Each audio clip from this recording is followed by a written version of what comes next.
Okay, welcome to Space News. It is Thursday, November 7th, 2024. This is the Space and Rocket Review. That's Space and Rocket Review. You two girls, tell your friends. Space and Rocket Review. I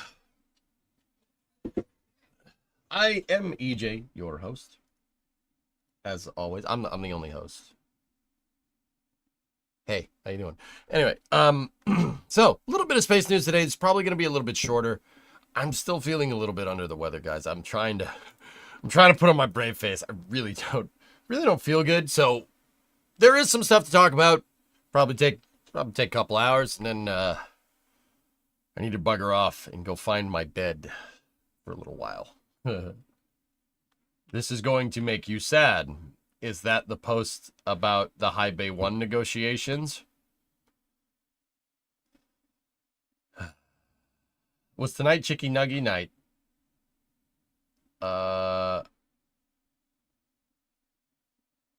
Good. Every night is Chicky Nuggy night at EJ's house. Yeah. You are indeed hosting Wellbeing EJ. Yes, I am here. So, all right, let's get to it. Couple of interesting things out there. I'm going to try to do the quick stuff first, as always. I'm not sure if any of these are short, but here, hold on. Let me open the door and get some air in here. Do I have the Spaceflight Now thread? Yes, I do. Yes, I do. So I guess we can start here. Let's go. So, this is coming from that was Flag Talk at Titusville. This is Charles Boyer here. Blue Origin was granted water deluge permit at LC-36 in Florida. New Glen can now legally be launched after the Florida Department of Environmental Protection issues a permit. Static fires are also approved. This is coming, it's coming from Talk of Titusville.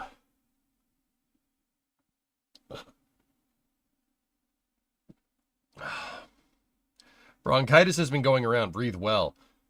This very much feels like a sinus infection. Yeah,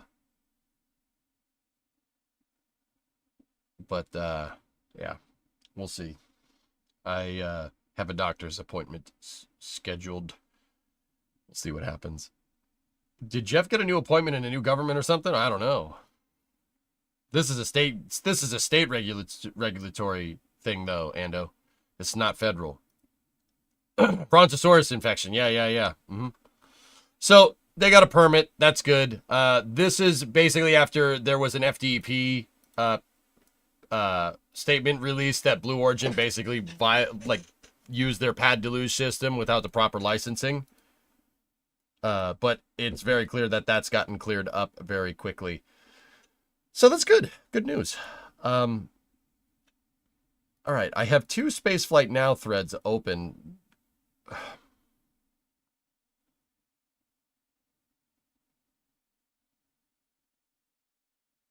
Yeah, I'll desert. Whatever's going around sucks, man. I'm trying to see if there's quick stuff. That's quick stuff, but it is pretty funny.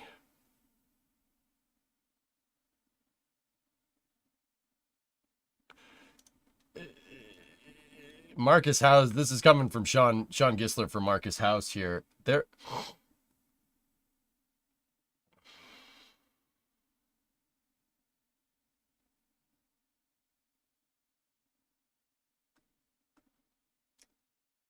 Okay.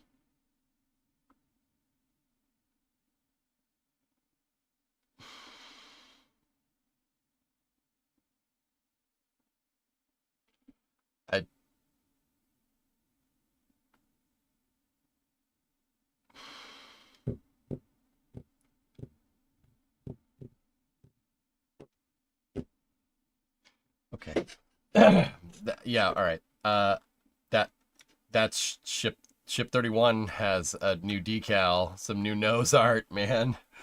It is a banana holding a hand, being held by a character that's also a banana.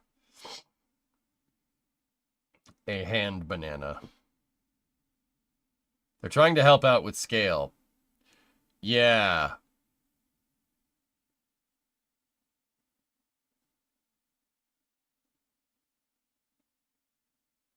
Okay. Ship 31 is close to being finished. Close to being ready to go. They wouldn't be doing nose art and stuff like that if they weren't. So, anyway, cool. Discovery, go at throttle up. Let's go. You know what? All this here, let's get this one. So Agile Space Industries. Agile Space Industries is going to build Tulsa Space Test Center, creating a world-class space engine testing facility and a magnet for space industry growth in Tulsa, Oklahoma. Agile is working on building test stands in Oklahoma, where the rocket fires on the stand. Cool. Tonight, I want a Starship with the shark tooth on it, the shark tooth paint, like a P-40. That's cool. Agile Space Industries, a leading provider in aerospace propulsion and testing solutions for over 15 years, is pleased to announce the development of the Tulsa Space Center Test Center, TSTC. The state-of-the-art facility will establish Tulsa as a premier location for space engine testing and support the nation's critical need for advanced in-space propulsion testing infrastructure. The test stick will be located adjacent to the Tulsa International Airport on a site identified in close coordination with the Tulsa Airport Improvements Trust. As a world-class testing hub, TSTC will support NASA, commercial space companies, and the Department of Defense by providing advanced in-space rocket engine testing capabilities. There's a critical shortage of testing infrastructure for in-space propulsion systems, said Chris Pearson, CEO of Agile Space Industries. We are committed to building an advanced testing environment that can meet the evolving demands of national defense and commercial space missions. This investment not only addresses the limitations of existing facilities, but positions Tulsa as a magnet for wider space industry growth and innovation. Space has become essential to the global economy, valued at over $600 billion annually and projected to exceed $1 trillion by 2040, noted Jim Bridenstine, former NASA administrator and managing partner of the Artemis Group. The Artemis Group. Discovery, go at throttle up.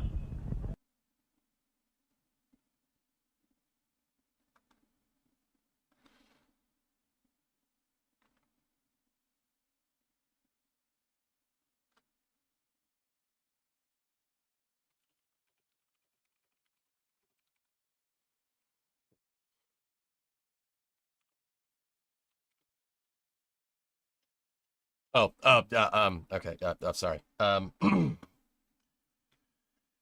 The former NASA administrator and managing partner of the Artemis Group. From banking to national security, America's infrastructure depends on space. The Tulsa Space Test Center, supported by Tulsa's robust aerospace workforce and strategic infrastructure assets, will attract further investment and growth to the region, creating high-paying jobs, boosting the local economy, and establishing Tulsa Space Park that will drive future space innovation. Nah, do it.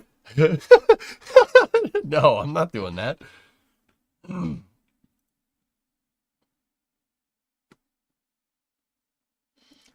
Yeah, Helzy, can I look at that in a second? So, where are we here? Tulsa International Airport. Quick, to Google Earth.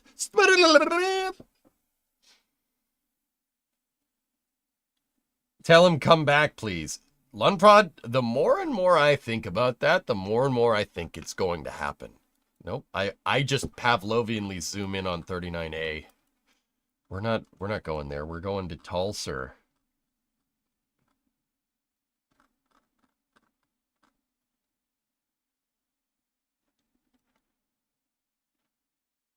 Maybe over here, perhaps? Burbaps?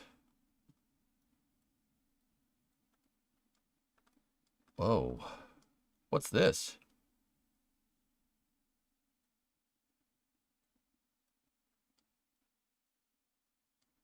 That looks like it was an airplane factory at one point. Now it's... I don't know. It is a building. Yeah, I know it is, but that's not important, right? Ah, nope, not an airplane factory. Car factory. Or truck. Don't tell me this is where scouts were made. Because they're definitely not using it for... Yeah, it's got to be semi-trucks.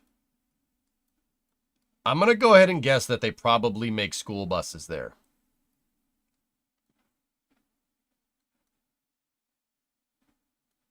Magnificent desolation. Yeah, I'm gonna go out on a limb and say they make school buses. Or am I going out on a gym? Yeah, I'm gonna guess they make school buses. That's cool.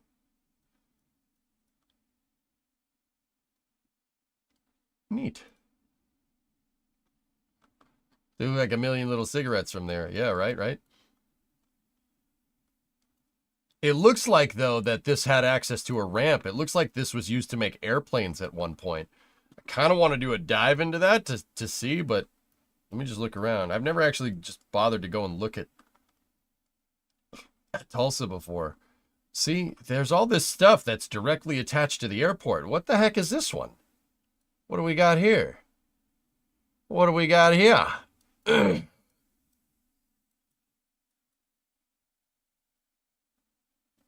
Fort Windstar. All right. Let's go.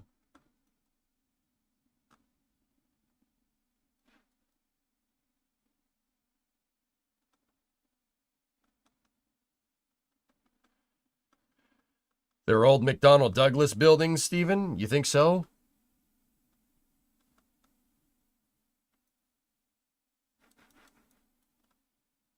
All right, there's a sign over here. Let's take a look.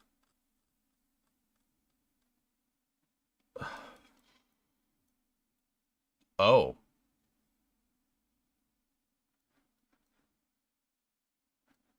Looks like an American Airlines maintenance facility. I know. I live here. There you go, man. Actually spent some time in Northeast Oklahoma a little while back. It's because my truck decided that the wheel didn't want to become a wheel anymore. And I spent a night in spent a couple nights in Veneta. Lost the wheel driving down the road on stream. Good times.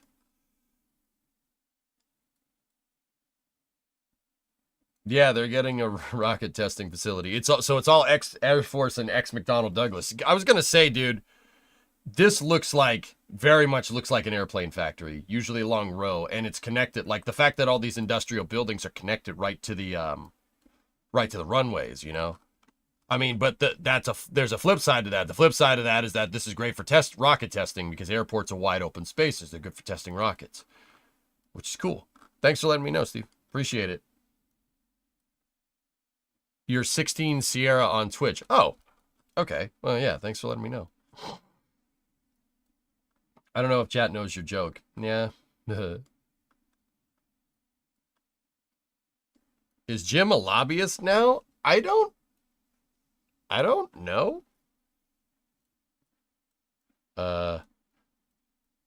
We don't know what Jim's doing. Jim is up to something, though. Yeah, up here. He is a registered lobbyist. Interesting. They made C-17s here, Steve? Oh. Jim was here today? Oh, word. Cool. Yeah, see, this is definitely ex-manufacturing. Like making planes and whatnot. Anyway, cool. That's where these test facilities are per Agile here. How much sleep are you on? I'm on plenty of sleep, Ethereal. I really do not feel good. I'm really not doing too well. Yeah, whatever. Oh, I know her. I don't know Julia personally, but I know of her. The industry is quite small, actually. Also, he didn't endorse the election winner, and in the primary, endorsed Florida man. Okay.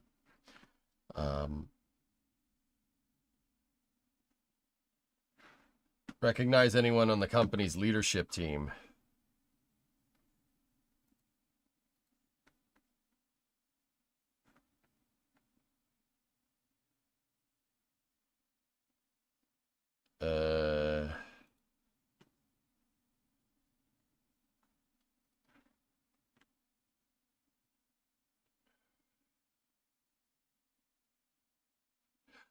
Yes, I do.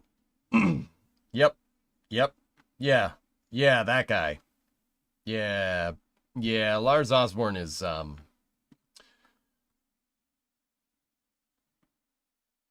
Charlie Garcia from BPS. That's funny. NASA has opened up internships for construction of a building that is going to be used for gateway testing. Interesting. Yeah, you wouldn't think Oklahoma, right? But here we are. Does that guy have a bleached blonde mullet?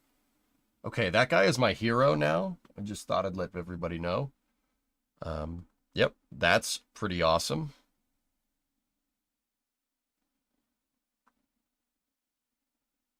Cool. Neato burrito. Well, that's neat. All right. So this is a space flight. This is a place. Oh, dude, I can't even talk straight. This is a space flight now thread happening now. NASA's Lori Glaze, acting deputy administrator of the Exploration Systems Directorate, is providing us an update on the moon, on Moon to Mars. Follow this thread for notable updates.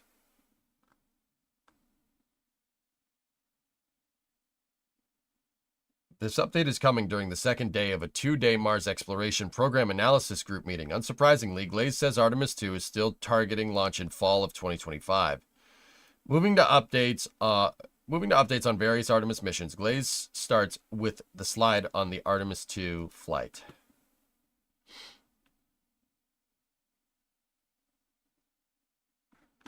Okay. Continuing to Artemis 3, the first lunar landing, Glaze discusses the 4 scientific instruments that astronauts will bring down to the surface of the moon. Says these are designed for long-duration habitation on the moon and eventually Mars. Lunar Environment Monitoring Station, Lunar Effects on Agricultural Flora, Lunar Dielectric Analyzer, and the Artemis Lunar Laser Retroreflector. Nice. Another Artemis Lunar Surface Package Experiment. Can we still call it ALSEP? Can we do that? That's cool. In this slide, Glaze shows some of the progress made towards Artemis 3. She says Jet 5 is the joint EVA and human surface mobility test team.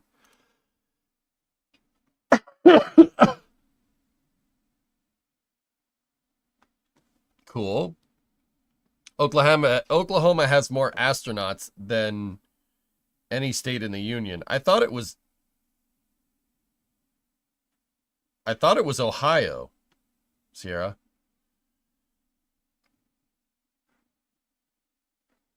Yeah, there's the landing spots there. We went over that.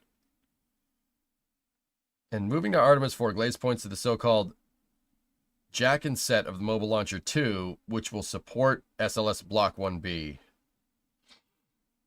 Cool.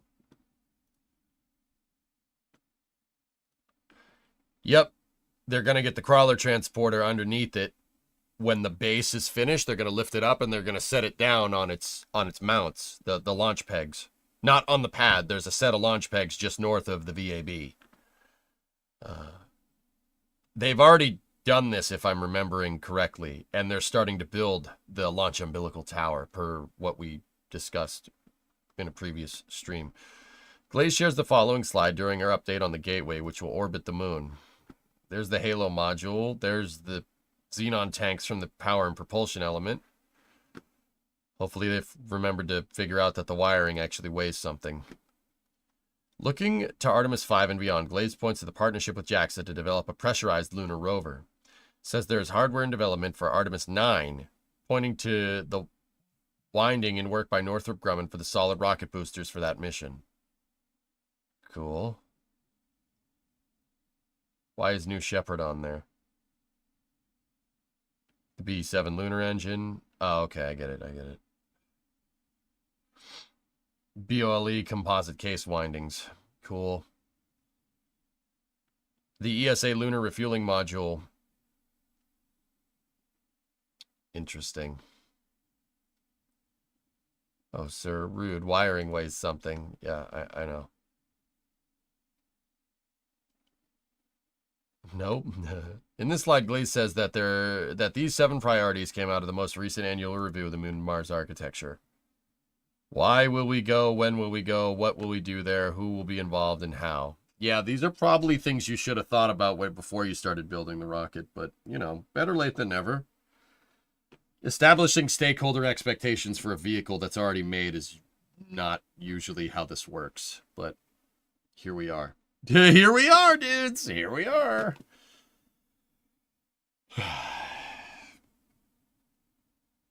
Also, answers like that don't really, that's nothing. What does that mean? What's Mars science priorities? Be more specific. You want a more concrete schedule, you got to be more specific than Mars science priorities.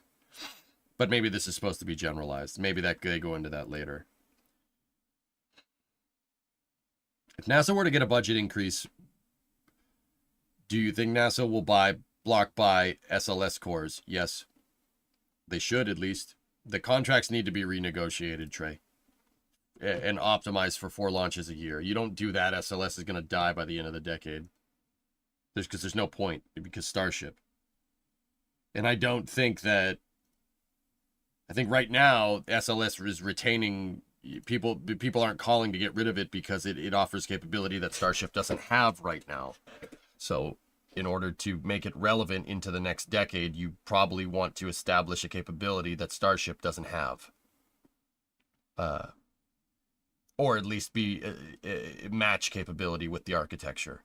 You don't do that, yeah, it'll be really easy to pick it off, and I don't want that to happen. I think the program needs to expand if we want to keep long-term sustainability of our space program.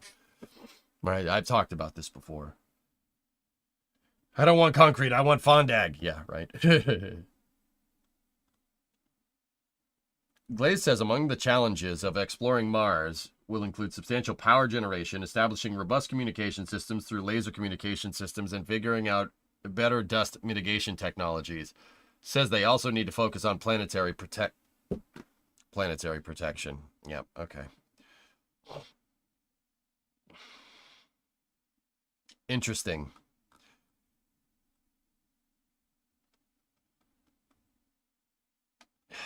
Yeah, guys, as much as I love this all sounds really good. As much as I love this, this all needs... The schedule is not good enough. It's not good enough, man. It's not good enough to be... It needs to go faster. It needs to be faster than this. We need, you know, they don't even, you know, they think that Artemis 2 is going to be sometime, like basically a year from now, right? And what is Artemis 3 going to be next year after that?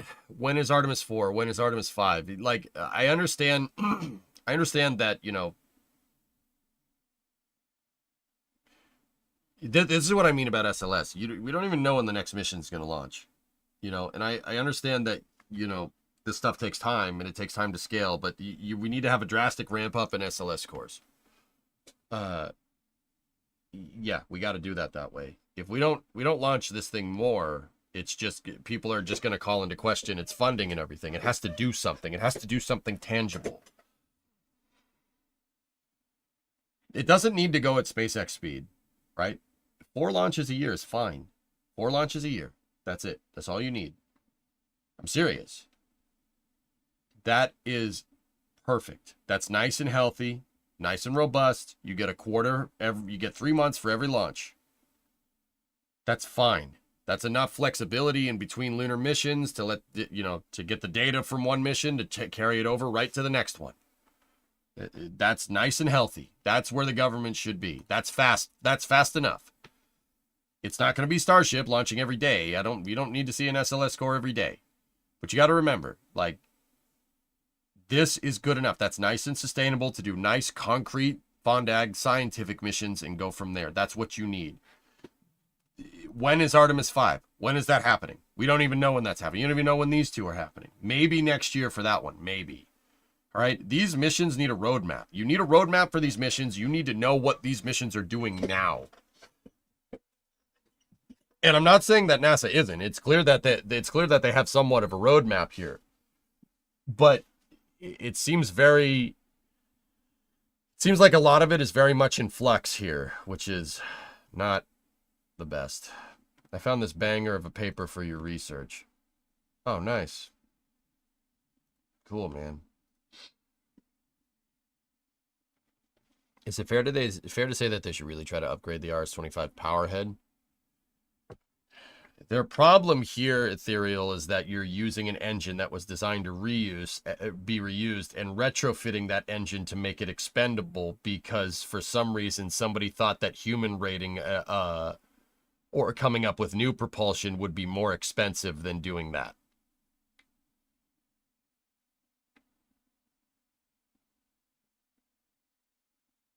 That's like having a Ferrari and saying, I want my two-seater Ferrari to seat 4 people. So I'm going to, instead of just building a new car, I'm going to redesign my Ferrari to have 4 people. What? Just make a new car. Just make another car.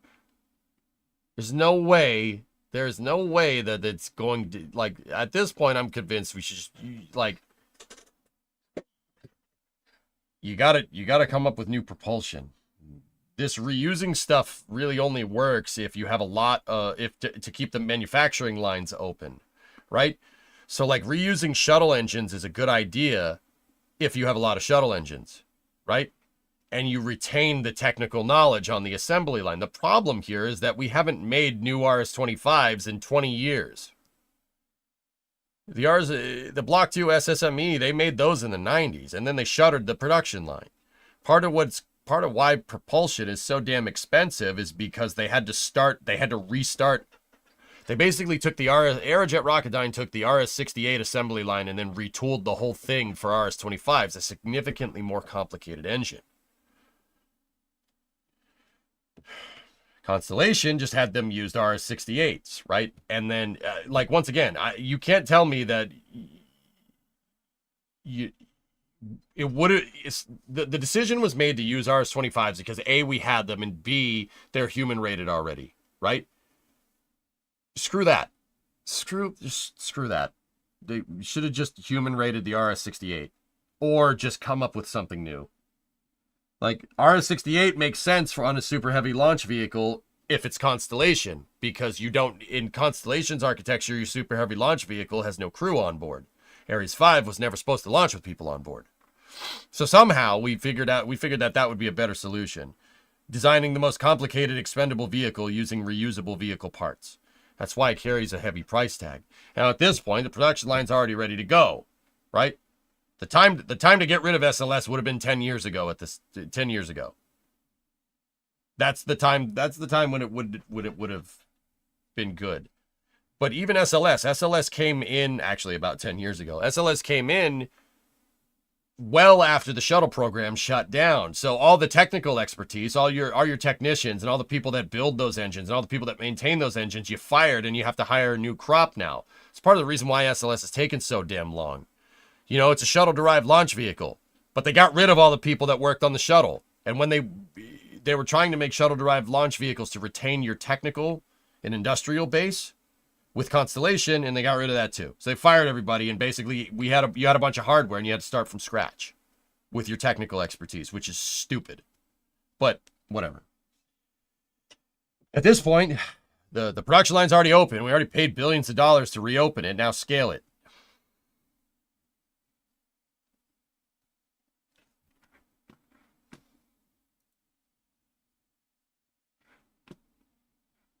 So anyway, it's good. This is great. I like seeing some concrete goals, but this is not.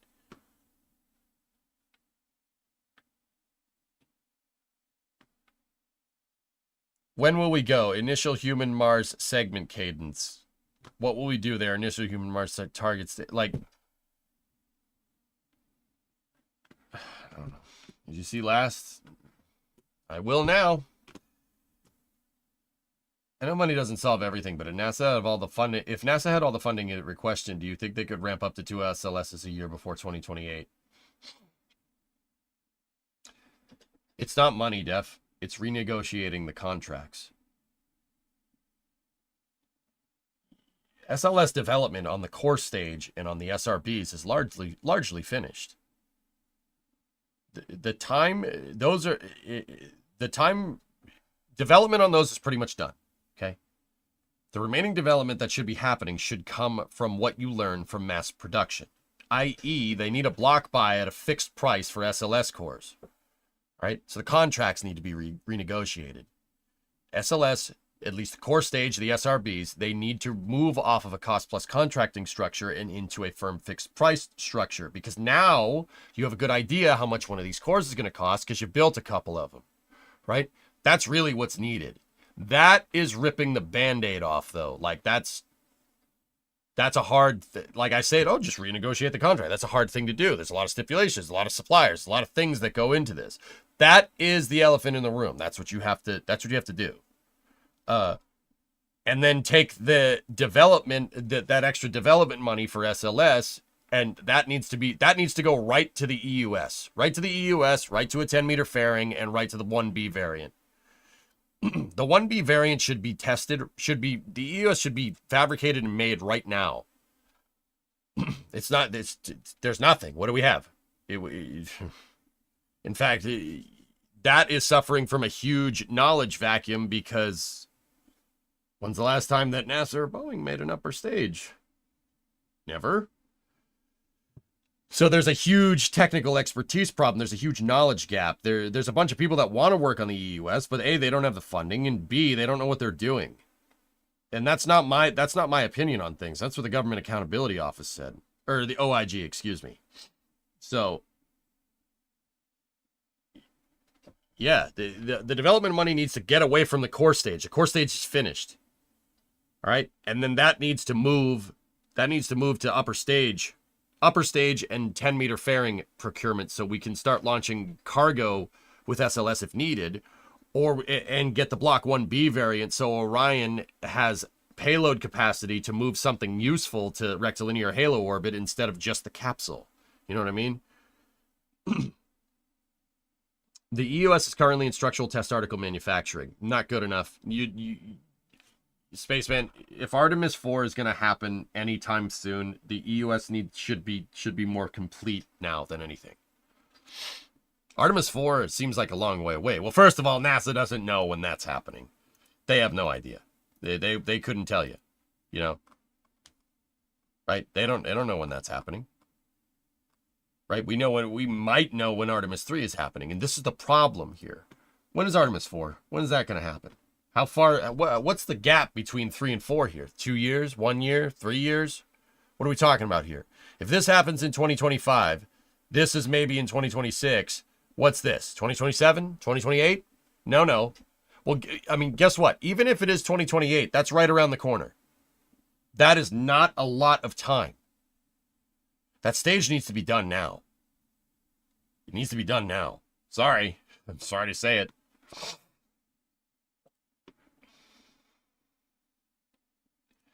I don't, but I'll open it. Do you think Starlink will be able to broadcast the moon landing in real time to us? I don't know how a low Earth orbit constellation is going to do that, Bran. No, you're going to need something else. Don't worry. Intuitive Machines is working on building a lunar communications network. Yep. Do you see any of this speeding up in a potential space race with China under new administration? Yes, I do, Orange. I believe that that's what's going to happen. That is just what I believe. That's just what I think. There's no indications of that happening yet. A lot of people think that NASA is going to get screwed. I don't think so. I think NASA will be drastically expanded in the coming years. And yeah, you need some deadlines to scale to. NASA's biggest problem over the last 4 years is that no one's been at the wheel. Bill is trying, but Bill's trying to right the ship from the captain's chair. You know, there's no helmsman. There's no one steering the ship. Be like a good euphemism would be like you're trying to drive a car from the passenger seat. In my personal opinion, NASA needs to block by a decade worth of SLS and start internal development of their own launch vehicle. Agreed, Kat. Yes. I agree. I believe at its core that NASA is a scientific research organization, and that is different than what the needs of a commercial market are for space. That doesn't mean NASA shouldn't use commercial hardware, but also it's important for NASA to retain parity, P-A-R-I-T-Y, parity, not like a parody of something. They have to be able to match what SpaceX can do, i.e. if SpaceX can send a person to the moon without anybody's help, NASA needs to be able to do that too. It's important that we have a healthy and robust national space program with long-term goals. If we don't have that, guess what? Believe it or not, who's going to suffer from that? Commercial is going to suffer from that. NASA needs to make the new market for the commercial. Without NASA's long-term goals, a significant chunk of spending for our commercial space programs goes away. Where would SpaceX be without commercial crew, commercial resupply? HLS, where would they be? Not nearly as far as they are now. Discovery, go at throttle up. That's for sure, right? So I'm with you. They would not be, exactly. You need NASA to be paving the way so they can give these commercial companies a reason to go and do their thing. That'll get your commercial companies to a technological readiness level where they can start doing their own commercial stuff. A good example of this is NASA gave money in 2008. They gave money to SpaceX to develop Falcon 9 for commercial resupply. SpaceX now uses Falcon 9 to launch Starlink, another profitable venture. And they're using that to make Starship, et cetera, et cetera. We got to do the same thing. We got to do stuff like that. NASA needs to be leading the way. If they're not leading the way, you're opening up if you put all your eggs into the commercial basket, you're opening up our entire national space program to basically be gone at the first sign of a recession. That is an insanely stupid idea. I've been saying this for a decade. It's annoying. I talk about this every stream, but yeah, long story short, I agree with you. That's why this needs to fly more, not less. It flying less is bad. That's bad for us.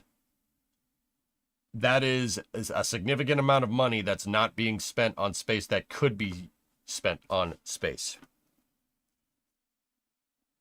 Those RS-25s are too expensive, IMO. Yeah, of course they are, Snake, but that's what we got. It's very clear that it takes a long time to establish the capability of super heavy launch, right? It's clear that it takes a long time. Even with a blank check, look at how long it took to get the Saturn V going.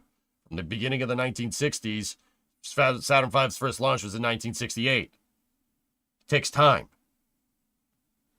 Even if you have a blank check, use what we have. Yes, it's expensive. If we build a lot of it, the price will go down. All cost plus contracts must go. No, Zed. Cost plus works for development when you don't know how much something is going to cost, i.e. building a new launch vehicle. Discovery, go at throttle up. Cost plus for services is entirely stupid. I wouldn't put a cost plus contract for a block buy for SLS. I would just say, hey, we used cost plus contracts to make the dang thing because you didn't know how much it was good. We don't know how much building a moon rocket is going to be. You don't know how expensive that is. Now that we have the capability, what I'm saying is NASA needs to move to a block buy. They need to start buying a lot of SLS cores and a lot of engines to go in those SLS cores at a fixed price. If you don't do that and you cost plus the damn block buy, yeah, I agree with you. That's dumb. It's all about what and where. Your contracting structure needs to go somewhere. But in order to get the right contracting structure, there needs to be an incentive. Part of the reason why SLS is cost plus because it has no freaking plan. There's no plan. I mean, yeah, there's this, and Jim did a good job getting the Artemis program off the ground to start getting a plan. But dude, what do these missions do? What is this mission supposed to do? What is that mission supposed to do? Do we know? No, we have no idea. There's just some placeholder pictures of Gateway and maybe a rover, right? First Lunar Space Station assembly mission. All right. these missions should be figured out now if we're serious about doing these in this decade. You should have a pretty damn good plan. And, you know, I'm not saying that they don't, but the deadlines are what keeps the cost plus contract in line. You know what I mean? Excuse my poor understanding of the industry, but is Starship and its faster timeline a threat to SLS? No. I mean, yes, it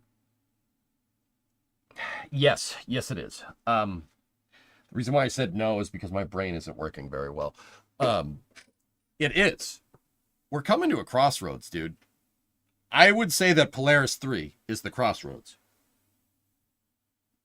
NASA right now has a capability that SpaceX does not. NASA can send someone beyond low Earth orbit. SpaceX cannot do that. Right? When Jared Isaacman gets in the first Starship and launches on Polaris 3, Starship will have a crew rating. When Starship has a crew rating, what is the point of SLS? What's the point? What's the point? There is no point. If SLS is still floundering when that happens, and if I had to put my money on it, I say that's happening in 2028. If SLS is still floundering when that happens, there's no reason for it. If NASA gets to that point, we are screwed. That is because then there's no point in SLS. Now, I know what people are going to say. Oh, that money can just go to SpaceX. No, that is not how that works. All the money for the Constellation program, by that logic, should have gone to SpaceX in the first place. That people who say, you know, I want to cancel this NASA program, right? We will just take the money and put it over there. Don't know how procurement and funding works in the government sector. The second you cancel that, it's gone. And it's not coming back unless you have a new plan. That's billions of dollars less spent on spaceflight. I don't give a frick what anybody says. That's bad. Anybody that calls for canceling SLS is crazy. And anytime somebody tries to propose that in here, well, I think they should cancel SLS. Yeah, no. So you want to defund NASA. That's a great idea. Not.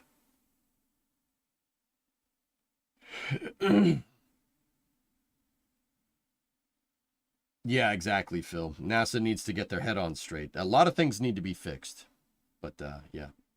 Except if Congress has something to say about it. What does that mean? What does that mean if Congress has something to say about it? I don't know what that means.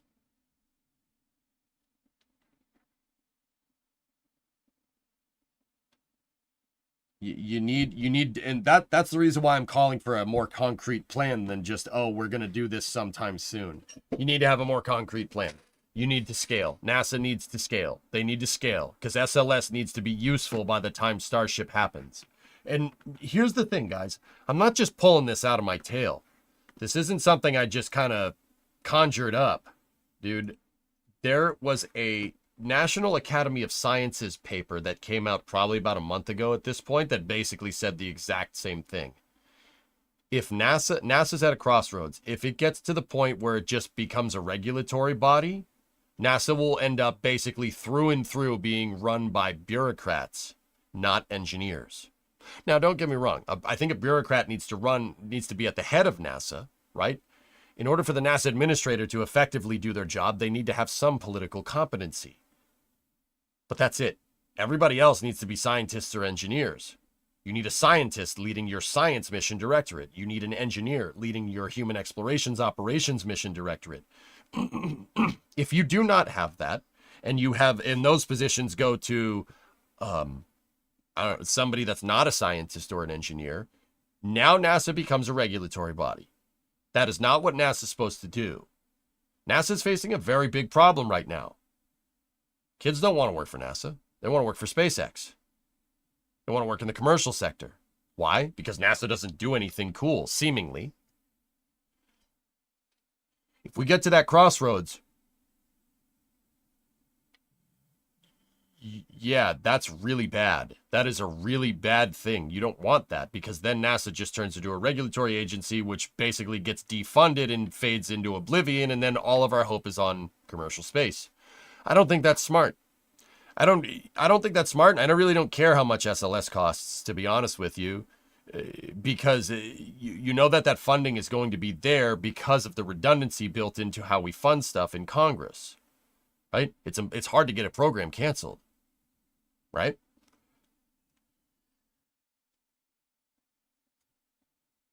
Yeah, Baron, right.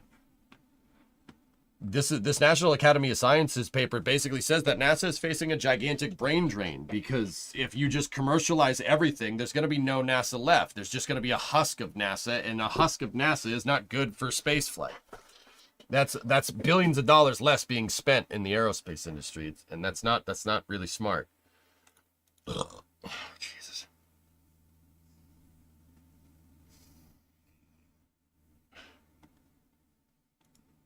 Okay. Basically turning NASA into the space FAA. Yeah, that would be very bad, Victory. I don't want that.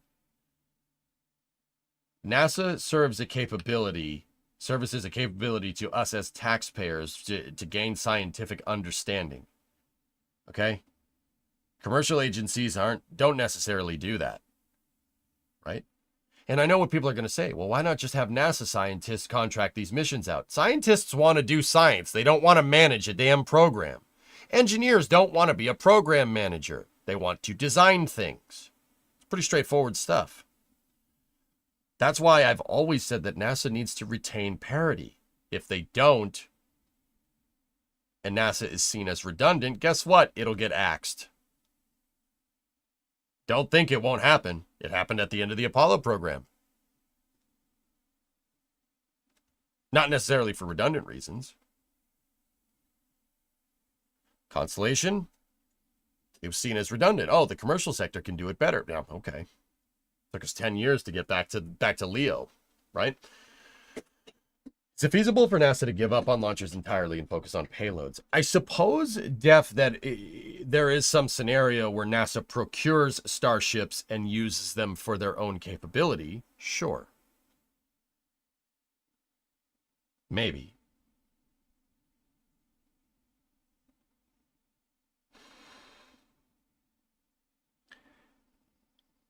You want to work for the commercial sector. SpaceX, I understand your worry. I don't work for NASA because I feel like they aren't doing anything fast. SpaceX is a goal that you could see progress. Yep. Mm-hmm. Can NASA be tasked to do things that commercial cannot do? They should be, Lord, because they're a scientific organization. They don't necessarily need to be doing things that are profitable. And in that regard, having their own launch vehicle in parity makes it so the missions can be supplemented by commercial. But you always have that redundant capability. You always have that capability yourself to do missions for science, right? Last for the answer to your question that you asked. The Constellation mission was resurrected by Congress, and Viper might be also. No, the Constellation was not resurrected by Congress. SLS is a completely different program based off of the recommendations of the Augustine Commission. It is not Constellation. It'll never be Constellation. It's not even close.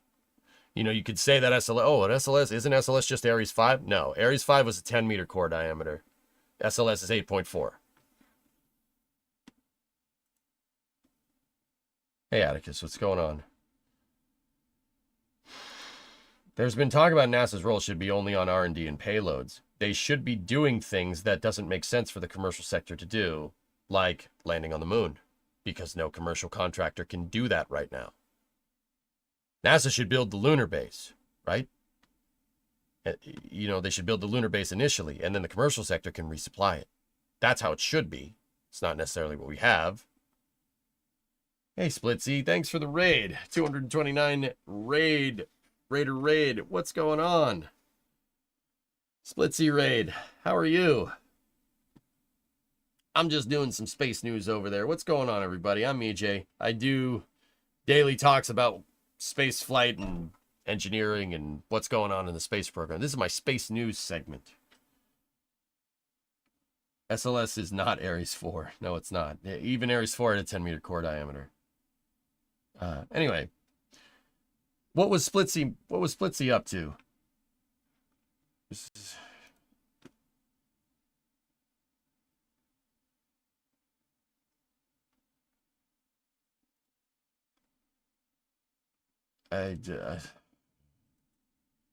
Doing well.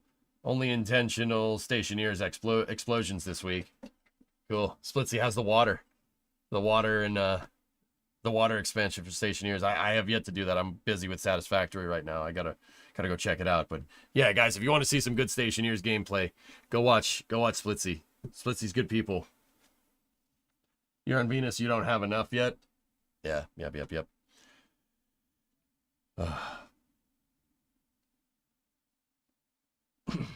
Anyway, NASA needs to have redundant capability to SpaceX. That's what I was talking about. But anyway, Splitsy, thank you very much for the raid. I do appreciate it. I don't feel good right now. We're going to talk a little bit more about space, and then I think I'm going to go throw up. Yeah. Blowing up his Venusian chocolate factory. All right. There's never enough on Venus. Marathi, yeah. A lot of my Stationeers playthroughs I just ended up doing on Mars. A little bit easier. There's people over in my YouTube chat, Splitsy, that say they used to watch you play Space Engineers with Wasted back in the day. Nice. Day 2 of asking EJ to sync the 2 landing videos of Starship. Splitsy says, yep, still does that, Yannick. That's cool. Right on, right on. Any news on who Private Division was sold to? No, nothing. But yeah, this is something we talk about all the time. These missions need dates, and SLS needs to be scaled up. Because once again, crossroads. Starship gets a human rating, there's no need for SLS. Do you guys want to see the VAB get abandoned? I don't. Speaking of that, we'll pivot into the next subject here. This is coming from the Bergenator over at NSF. NASA confirms negotiations for the commercial use of High Bay 1 in the vehicle assembly building have ceased. It was understood SpaceX was interested in using High Bay 1 for Starship Kennedy Space Center operations. SpaceX Roberts Road is set to expand and include megabays more than Starbase, but that's a while away. It'll be interesting to see what SpaceX plans to do for Starship launches from the East Coast, even if they initially ship vehicles from Starbase. NASA's Kennedy Space Center in Florida released an announcement for the proposal on August 22 for private companies interested in using High Bay 1 in the VAB for assembly, integration, and testing of launch vehicles and spacecraft. NASA selected a company and held discussions over several months to define the terms of use, but no agreement was reached, and both sides have agreed to cease negotiations. NASA is currently planning for use of High Bay 1 in support of Artemis operations, given the capability to support a versatile array of operations, including assembly, integration, and testing of launch vehicles and spacecraft. So, my Starship VAB theory is out. Yep, that's out. What's Stationeers? Stationeers is a engineering game that's made, Trey, it's made by the same people that are working on that Kitten Space Agency game. It's made by RocketWorks. It's a really fun game. It's a game where you basically go and survive on planets, but you have to really, the granularity for the engineering in game is really well thought out and stuff. Like, you want to make a life support system, you have to know how pneumatics work. You want to make plumbing, you want to make a swimming pool or something on Mars, you best understand hydraulics. There's electrical systems that you have to wire. You have to know code to get some of the systems to work. It's a tough game to play, dude. Very fun, very rewarding, though. Happy Friday. Port, it's Thursday. NRO is going to town with Starshield.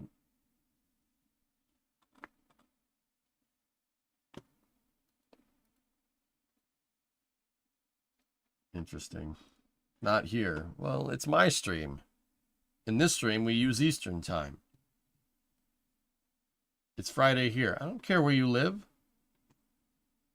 I don't care where you live, dude. Damn. So yeah, my Starship VAB theory is out. But if you read the end of what the Bergenator said there, NASA is currently planning for use of High Bay 1 in support of Artemis. That's good news. High Bay 1 has been abandoned since July of 2011. Yes, abandoned. No one, it still has all the space shuttle integration hardware in it. Yeah. Great.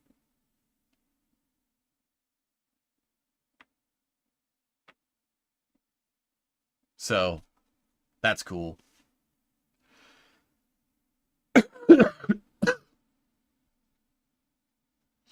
But yeah, that kind of sucks. I really wanted to see Starship roll out of the VAB, but yeah, that kind of puts my theory to bed. But seeing 2 SLS roll out of High Bay 3 and High Bay 1 could be pretty cool. That could be pretty awesome. What's most likely going to happen now is that High Bay 1 is going to get retooled for SLS Block 1B. And if my theory is correct and the Artemis program is about to get ramped up, that's a good thing. That's a good thing. That means you could do Artemis 2 and Artemis 3 while you're retooling High Bay 1 for Artemis 4 and SLS Block 1B, which they're building a new ML for. And then once that's up and running, you get Artemis 4, Artemis 5 going, you retool High Bay 3 for SLS Block 1B as well. And then I don't know what they're going to do with that damn mobile launcher. But either way, good stuff. This certainly bodes well for ramping up, Reaver. So that's a good thing.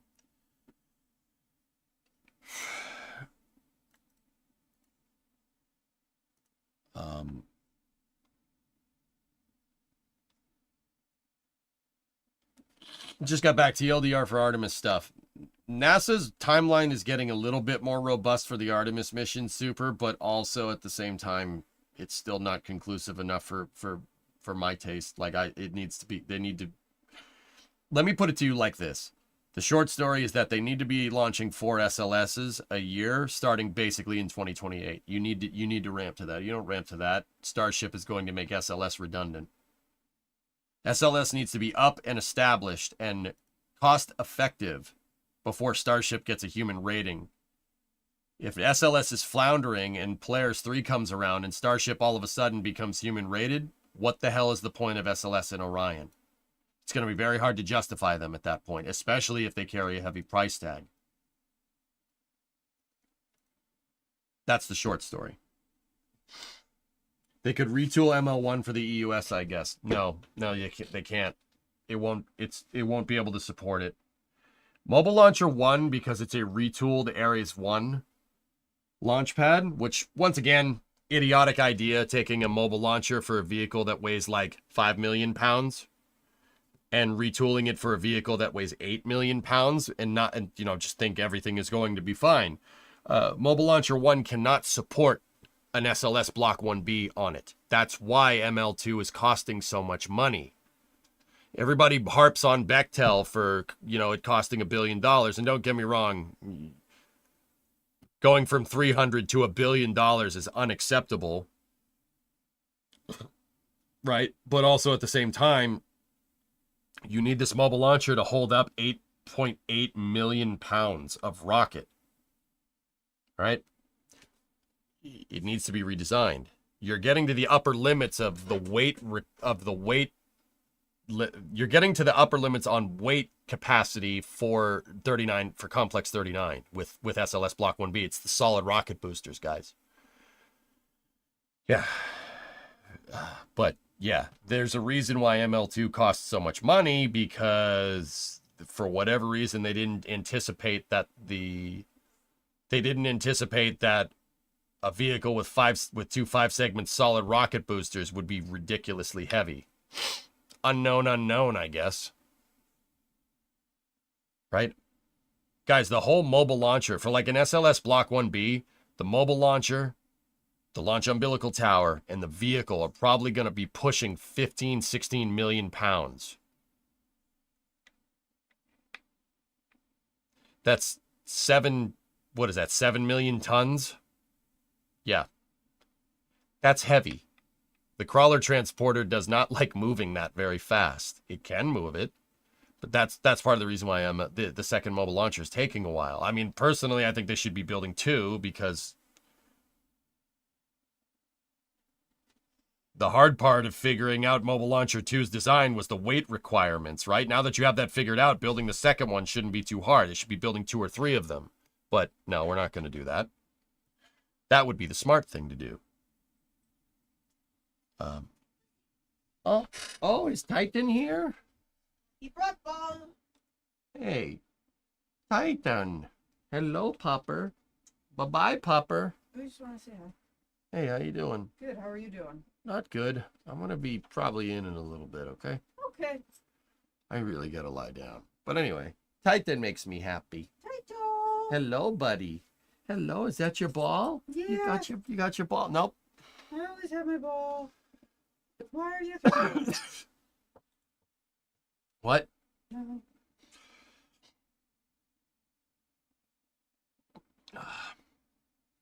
Pat says hi. Hi, Pat. Could the concrete base of LC-39 start cracking? It's not No. necessarily, no. See, Bree knows. It's not, Trey, it's not necessarily pad A or pad B. Bye, Bree. I'll see you in a little bit. Love you. It's the crawler way. The crawler way and the crawler transporter. Do you think the development of Starship in-flight refueling will be slow? No, Brand. SpaceX will probably have that figured out in like 4 or 5 months. Yeah, they'll probably have it figured out by spring of next year. I'm serious. Figured out and demonstrated.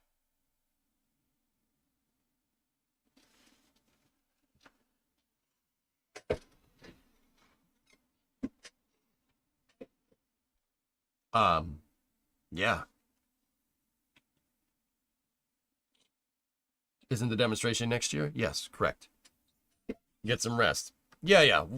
We'll go. I'll basically go to the top of the hour, guys, and then I'm gonna stop. I hope so. Nah, Bran, it's not hope. They will.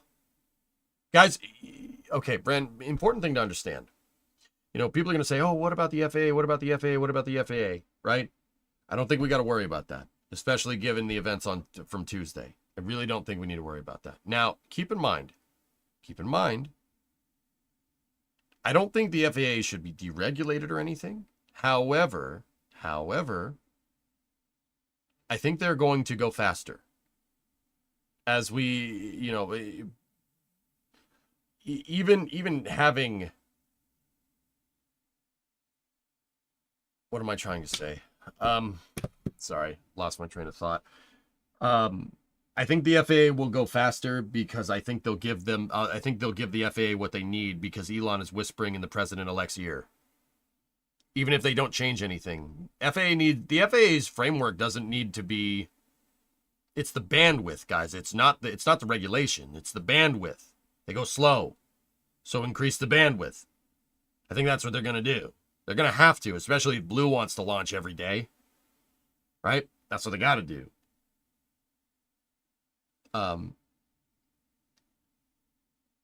So with that being said, and as Starship matures more and more, and the design matures, and the threat to public safety is less and less, the cadence of missions should go up. That's what I'm trying to say. Dude, even if they didn't change anything, the licensing will go faster. You know how I know? Even if Orange Man didn't get elected, it would still go faster. The reason why,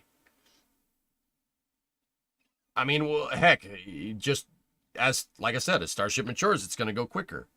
Just look at the cadence of missions, the last 5 Starship missions, right? Look at time between them, right? Flight 2 to 3, 3 to 4. 4 to 5, right? The cadence is getting quicker and quicker. 5 to 6, it's getting quicker and quicker. Arguably, the regulatory 450 framework that the FAA uses is good. They just need more people. They need more bodies to sign off on all this paperwork. And I don't mind doing all the paperwork. The paperwork should be there. You know, it's important to cross your T's and dot your I's with rocket science. You know what I mean? But yeah, I think the missions are going to come faster. They're going to come faster, and they would even if Orange Man didn't get elected, it would still be going faster. So yeah, 2025, we're going to see a lot of Starship development. The cadence is going to go up. It will go up. You know that SpaceX is working on the Flight 7 paperwork license right now. They're working on it right now. Heck, they should be. If it was me, I would have all the Flight 7 paperwork submitted. I would be working on Flight 8 certification right now. Yeah, seriously. I would be working on the paperwork for the launch license for Flight 8, or have Flight 7 and Flight 8 do the same exact thing and get a blanket license. That's what I would be working on. Exactly, Bran. 1 to 2 was 7 months. 5 to 6 is 1 month. See what I mean?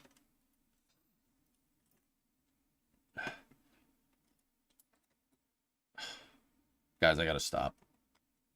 It's freaking killing me. The last bit of news here is that the Raptor tripod stand, a test stand that SpaceX has used for 20 years, is getting disassembled. The Raptor pulse test firing was the last thing. Baron, no more links, dude. I'll do a longer space news tomorrow if I feel better. Yeah. So we heard whispers about this test stand getting demolished after we heard whispers about this test stand getting demolished after that crazy 45 pulse test Raptor firing, and that looks to be true. Yeah, Trey, I know. You look fried. I'm not doing well, guys. I've been soldiering it out here and trying to put on a brave face, but I gotta go lie down. I'm sorry, dudes. I'm sorry about all these short streams. I don't like doing short streams, but yeah. That's gonna do it for Space News, dudes. I hope you guys enjoyed it. It wasn't the best. It wasn't my best work, and I apologize. I'll be back tomorrow. Hopefully, get another good night's sleep and see if I can sleep this thing out.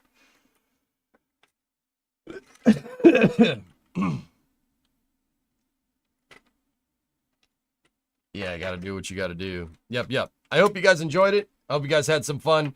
Splitsy, thank you very much for the raid. I do appreciate it. I'm gonna go get some rest. I need to be good for Flame Trench tomorrow. So, I'll see you guys then. Thank you very much for watching. Sorry about ending early. Your Space News barely was an hour. But hopefully you learned something new. And hopefully I didn't ramble too hard.